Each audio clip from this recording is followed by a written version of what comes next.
В момента сме наистина в един период на предизборна надпревара, но аз не ми се иска да кажа, че това е битка или война.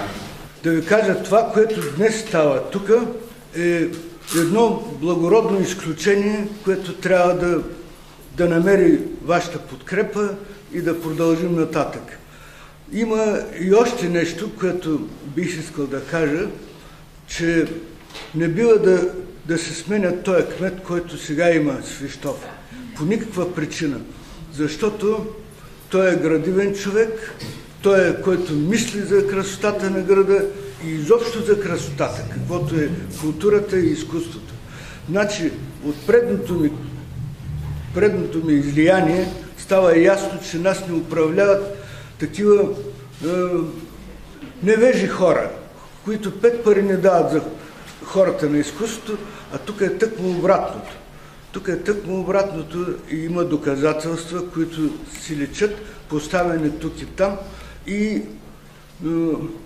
значи, докато нов кандидат би събрал своя екип, па да го обучи, пък не знам какво той ще мине мандата му. Защо трябва да се вършат глупости, когато всичко е ясно и да продължи както подобава по този начин? Казвам се архитект Станислав Константинов. Подкрепям безусловно кандидатурата на господин Благов за кмет на Свищов. Смятам, че хората са видяли какво става с този град и кой може да продължи тази политика на добруване на града. Това, което мога да кажа, е на добър час. Това дарителство, което е очевидно в кръвта ви и това, което излъчвате като хора, като общност, ние се сблъскахме с господин Благов, с господин Александров и с много други хора, които са тук сега, като че ли ни даде нещо изключително много, което напълно сме загубили.